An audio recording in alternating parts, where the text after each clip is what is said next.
எனது கூடலூர் சட்டமன்ற தொகுதியில் வேலை வாய்ப்பினை உருவாக்கி தருவதற்கான எந்த நிறுவனங்களும் இல்லை. அதற்கு அருகிலேயே 2 மணி நேரத்தில் மைசூர் மற்றும் பெங்களூர் 4 மணிக்கு சென்றடைய முடியும். எனவே அங்கிருக்கக்கூடியவர்களும் வந்து வேலை செய்யக்கூடிய அளவில் எங்கள் ஊர் இளைஞர்கள் பணி வாய்ப்பு பெறக்கூடிய வகையில் எனது கூடலூர் சட்டமன்ற தொகுதியில் ஒரு சிறு தகவல் தொழில்நுட்ப பூங்காவினை அமைத்து தருவதற்கு அரசு முன்வருமா என்பதை தங்கள் வாயிலாக அறிய விரும்புகின்றேன். மாண்புமிகு அமைச்சர். பேரவைத்தாளர்களே, இந்த கூட்டத்தொடரிலேயே இந்த அவையில் நான் என்னுடைய துறையில் இருக்கிற சிக்கல்களை கூறியிருக்கிறேன். நிதியும் மிகவும் குறைவாக ஒதுக்கப்படுகிறது.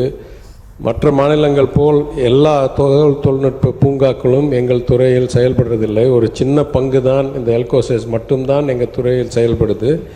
பாக்கி டைடல், நியோ டைடல்லாம் தொழில்துறையில் செயல்பட்டு வருகிறது. அது அசாதாரணமான சூழ்நிலையாக இருந்தாலும் அதுதான் 20 ஆண்டுகளாக தமிழ்நாட்டில் நடந்து கொண்டிருக்கிறது. எனவே யாரிடம் நிதியும் திறனும் அதிகாரமும் இருக்கோ அவரிடம் கேட்டால் அவர் செய்து கொடுப்பார் என்று நான் கருதுகிறேன். எங்களிடம் இல்லை. அது மாண்புமிகு உறுப்பினர் கேட்காங்க. மாண்புமிகு அமைச்சர், இதெல்லாம் நீங்கள் உள்ளுக்குள்ள பேசி சிஎம்கிட்ட பேசி முடிவு எடுக்க வேண்டியது.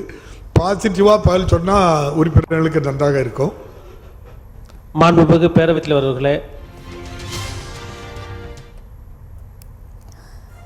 சட்டப்பேரவையில் மனம் நொந்து பேசியிருக்கிறார் அமைச்சர் பிடிஆர் பழனிவேல் தியாகராஜன். இதனால் சபாநாயகர் அதிர்ச்சியடைந்து இப்படி பேச வேண்டாம், பாசிட்டிவாக பேசுங்கள் என ஆலோசனை வழங்கியிருக்கிறார். விவரங்களை செய்தியாளர் ராஜேஷ் வழங்க கேட்கலாம். ராஜேஷ், வணக்கம். என்ன நடந்தது? முழு விவரங்கள். வணக்கம். சட்டப்பேரவையில் இன்று கேள்வி பதில் நேரத்தின் போது அதிமுக சட்டமன்ற உறுப்பினர் பொன் ஜெயசீலன் கேள்வி எழுப்பினார். அவர் கேள்வி எழுப்பும் போது தன்னுடைய கூடலூர் தொகுதிக்கு வேலை வாய்ப்பை உருவாக்கி தரும் வகையில் சிறிய அளவில் ஐடி பார்க் ஒன்று அமைத்து தர வேண்டும் என்று அவர் கோரிக்கை விடுத்தார். அதற்கு பதிலளித்த அமைச்சர் பிடிஆர் பழனிவேல் தியாகராஜன், அவர் ஐடி துறை அமைச்சர் என்ற காரணத்தினால அவரிடம் இந்த கோரிக்கை வைக்கப்பட்டது. ஆனால் அவர் பேசும்போது, தமிழகத்தை பொறுத்தவரையில் இது போன்ற நிறுவனங்கள் எல்லாம் என்னுடைய கட்டுப்பாட்டில் கிடையாது, வேறு அமைச்சருடைய கட்டுப்பாட்டில் தான் இருக்கிறது. எனவே எந்த அமைச்சரிடம் நிதி இருக்கிறதோ, திறன் இருக்கிறதோ, அதிகாரம் இருக்கிறதோ அந்த துறை அமைச்சர்களிடம் நீங்கள் சென்று கேளுங்கள், என்னிடம் கேட்காதீர்கள். இந்த அவையில நான் பலமுறை பதிவு செய்து விட்டேன். கேட்கும் நிதிகள் கிடைப்பதே கிடையாது. நிதி பற்றாக்குறை இருக்கக்கூடிய நிலையில் நீங்கள் சொல்லக்கூடிய கோரிக்கையை நான் எப்படி செய்து தர முடியும்?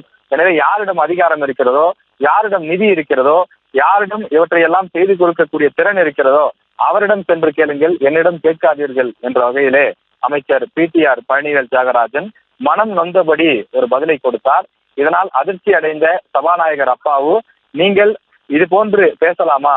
இது உள்ளே பேச வேண்டிய விஷயம், நீங்கள் முதலமைச்சரிடம் தனியாக பேசுங்கள் என்று சொல்லிவிட்டு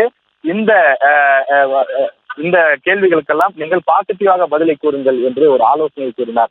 இது ஆளும் தரப்புக்கு மட்டும் இல்லாமல் எதிர்க்கட்சி வரிசையில் அமர்ந்திருந்த சட்டமன்ற உறுப்பினர்களுக்கும் அதிர்ச்சியை ஏற்படுத்தியது. காரணம், சட்டப்பேரவையிலே ஒரு கேள்வி எழுப்பினால், ஒரு கோரிக்கையை வினாவாக எழுப்பினால் அந்த கோரிக்கையை செய்து தருகிறேன் அல்லது இப்போதைக்கு செய்து தர முடியாது, இது போன்ற பதில்கள் தான் வரும்.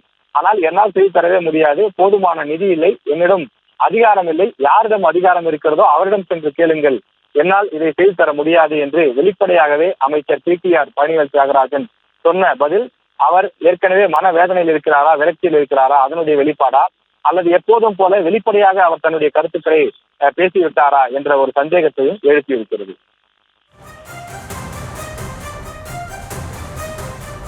விவரங்களுக்கு நன்றி ராஜேஷ்.